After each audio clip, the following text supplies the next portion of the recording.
Halo teman-teman, pada kesempatan ini saya akan menganalisis poster film Dia dengan menggunakan pendekatan teori strukturalisme Claude Lévi-Strauss. Nah, jadi yang menekankan pentingnya struktur biner oposisi dalam memahami sebuah karya budaya. Mari kita mulai dari visual utama yang ada di poster ini. Nah, kita melihat sosok perempuan yang menjadi pusat perhatian. Ia mengenakan kain yang tampak dijulurkan atau ditarik oleh banyak tangan dari berbagai arah. Tangan-tangan ini terlihat menyeramkan. Berwarna gelap, kurus, dan kaku, seolah-olah mereka adalah tangan-tangan dari makhluk supranatural.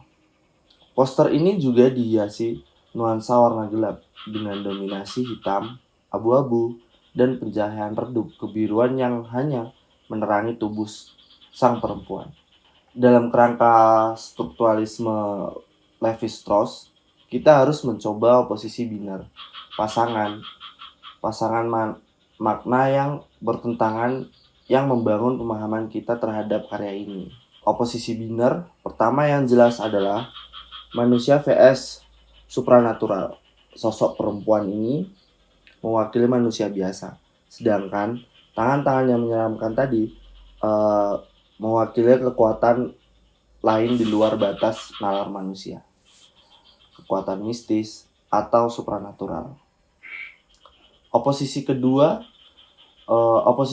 yang bisa kita baca adalah terang versus gelap. Nah, pencahayaan yang digunakan hanya menerangi sebagian tubuh sang perempuan.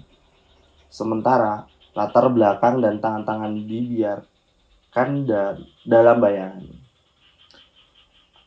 Ini menciptakan kesan pertarungan antara harapan atau kehidupan yang mewakili oleh cahaya, mewakili ancaman atau kematian, yang diwakili oleh kegelapan. Kemudian kita juga menumpukan oposisi biner, ketertarikan versus kebebasan.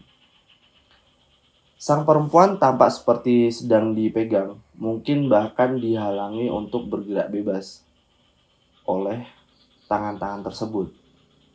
Nah, ini menyiratkan adanya perebutan, seolah-olah sang tokoh berada di antara keinginan untuk membebaskan diri dan kekuatan luar yang ingin menahannya.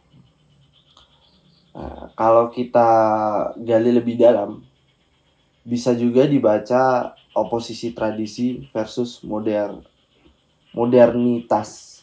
Sang perempuan menggunakan pakaian tradisional, lengkap dengan tatanan rambut klasik Indonesia.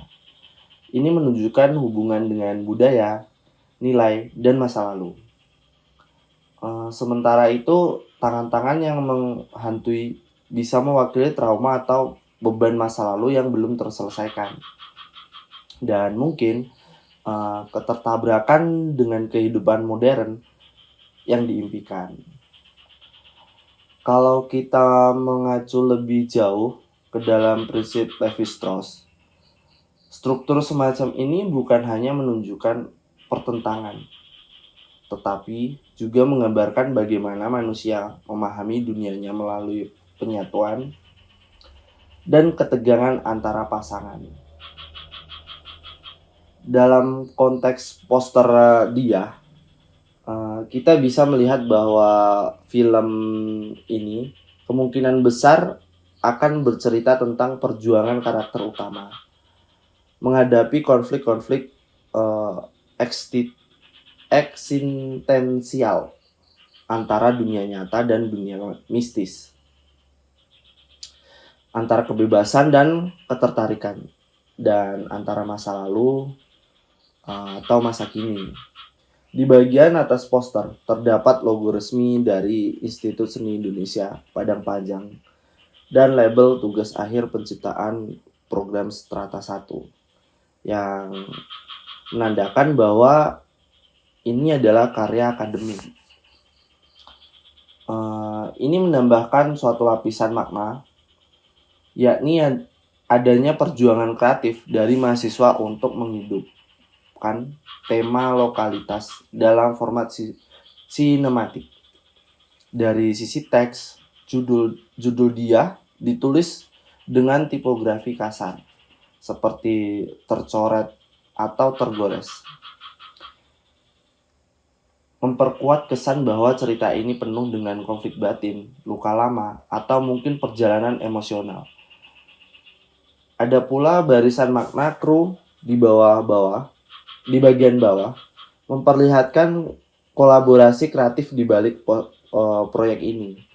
Ini penting untuk diperhatikan karena ya dalam kacamata strukturalis, karya seni tidak pernah berdiri sendiri. Ia adalah hasil dari jaringan relasi sosial, budaya, dan bahkan akademik.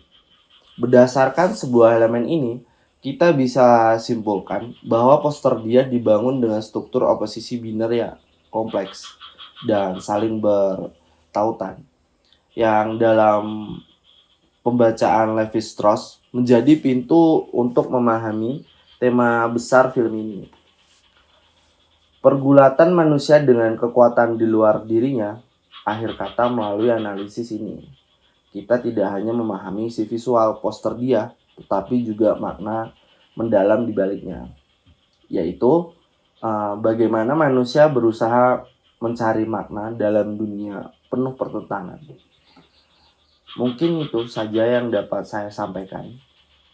Terima kasih.